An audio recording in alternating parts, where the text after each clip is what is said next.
Max Verstappen stood in the Zandvoort press pen after qualifying 7th. He revealed the specific reason he struggled was a persistent lack of grip.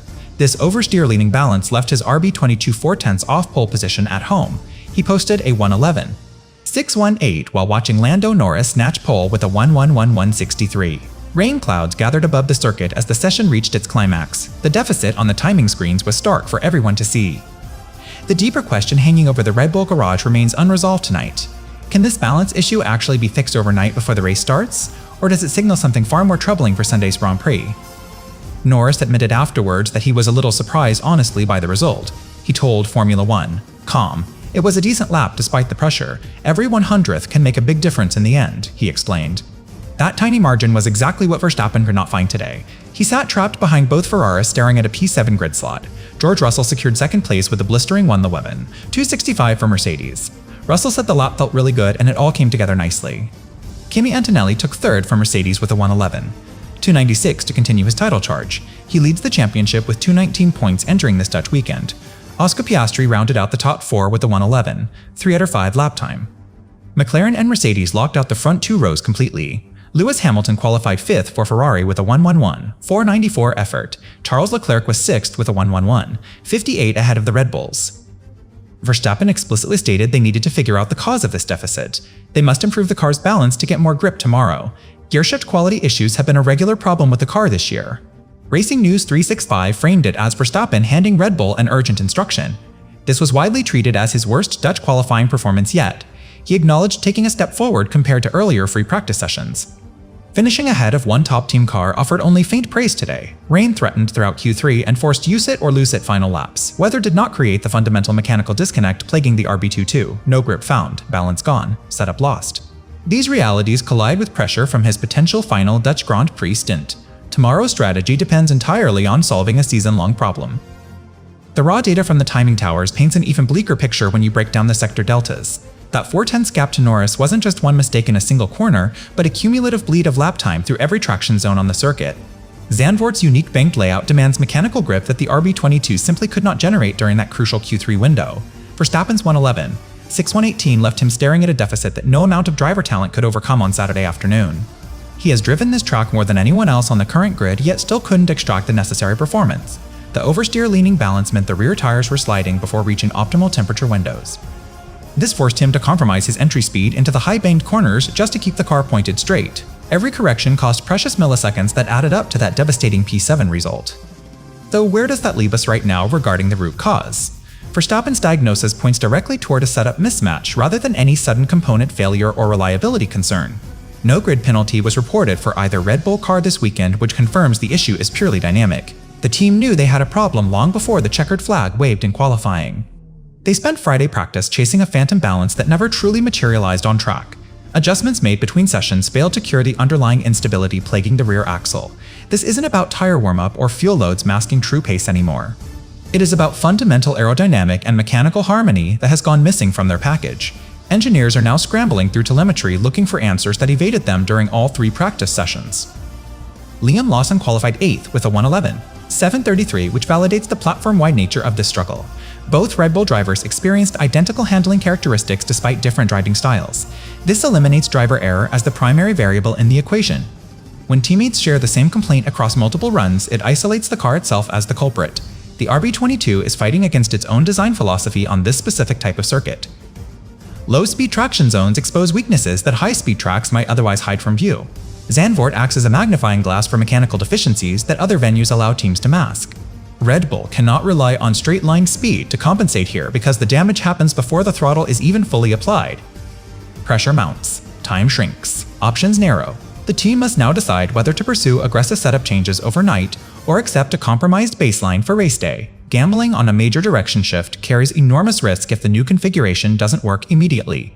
Staying conservative guarantees starting from 7th with limited overtaking opportunities on this narrow circuit. Verstappen has won here before, but never from this far back on the grid. His previous Dutch Grand Prix victories came from positions of strength, not recovery drives through traffic. Sunday's challenge will require patience and strategic perfection just to salvage meaningful championship points. The margin for error has effectively vanished, along with the missing rear grip. Norris revealed after the session that McLaren had to try something different because their previous approach simply was not going to be enough. That admission proved the top teams were actively evolving their setups right up until the final moments of qualifying while Red Bull remained stuck. He credited a good turnaround from earlier struggles on Saturday as the key to unlocking that pole-winning 1011. Rain clouds hovering over the circuit forced every driver into a high-stakes gamble on their final flying attempts. Norris improved when it mattered most, while Verstappen could not find that extra reserve of performance.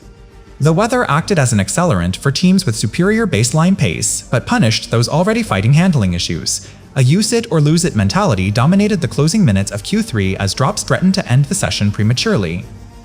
McLaren and Mercedes occupying the first four grid positions represents a complete shift in the 2026 competitive hierarchy. This lockout is not a fluke of changing conditions, but a reflection of genuine single-lap superiority in low-speed zones. Zandvoort's narrow, banked layout rewards mechanical grip and traction stability above all else. Red Bull's deficit in these specific areas left them vulnerable to being swallowed by the midfield pack. Ferrari's P5 and P6 results for Hamilton and Leclerc further squeezed the Red Bulls out of contention.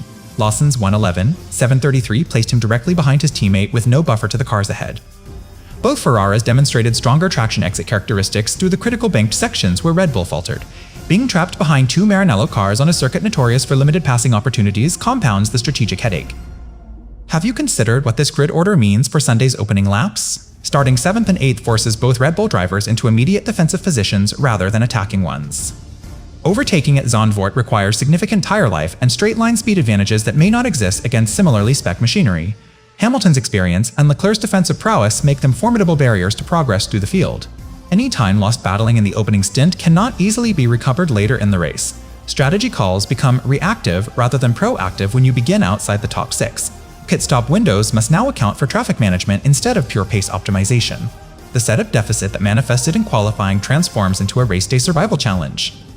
Clouds gathered, tires cooled, grip faded. The environmental pressure amplified every existing weakness in the RB22 package during those decisive final runs. Teams with confidence in their balance could push through uncertainty while Red Bull hesitated. Norris's ability to extract peak performance under threat highlights the gap in car driver synergy right now. Russell's comment about pulling it off when it mattered underscores Mercedes' composure compared to Red Bull's visible frustration. Antonelli's third-place qualification continues his remarkable rookie campaign momentum with 219 championship points already secured. Piastri's fourth ensures McLaren has strategic options for controlling the race tempo from the front row. Meanwhile, Red Bull touches from the second half of the top 10, knowing their problems are structural, not circumstantial. This is where it gets serious for the championship fight. Verstappen's 7th-place grid slot isn't just a disappointing Saturday result, but a potential turning point in his title defense. With Antonelli leading by 209 points and Hamilton lurking roughly 50 points back, every position lost on Sunday compounds the mathematical deficit. Starting behind both Ferraris means he must navigate traffic while his rivals potentially extend their leads unchallenged at the front. The balance issues he identified aren't merely qualifying concerns but race-long liabilities that affect tire management and fuel consumption. A car that slides through corners destroys rear rubber faster than one planted firmly on the asphalt. Degradation rates will dictate pit stop strategy and ultimately determine whether recovery is even possible. The stakes have shifted from chasing pole position to minimizing championship damage in what could be a pivotal weekend. Verstappen acknowledged in the press pen that they at least finished ahead of one top-team car as a small consolation. That silver lining refers to beating one Ferrari or Mercedes entry despite the overwhelming pace deficit. He noted taking a step forward compared to free practice sessions where the struggles were even more pronounced. Progress was made but clearly not enough to bridge the gap to the front-row contenders. His explicit instruction to figure out the cause signals urgency within the Red Bull engineering department. They cannot afford another session of trial-and-error setup changes without concrete direction. The improvement from Friday to Saturday afternoon shows the team is working in the right general area, yet the magnitude of remaining deficits suggests they haven't found the fundamental unlock needed for Zandvoort's unique demands. Words matter here, tone shifts, urgency rises. When a driver publicly calls for solutions rather than offering excuses, it reflects genuine concern about competitiveness. Verstappen rarely emphasizes balance problems unless they represent a true performance ceiling. His language about improving grip tomorrow indicates overnight work is already planned and prioritized. Engineers will analyze telemetry data, searching for correlation between setup parameters and observed handling behavior. Wind tunnel validation might contradict track observations, which creates additional diagnostic complexity. The RB22 has shown flashes of brilliance elsewhere this season, making this specific struggle more puzzling.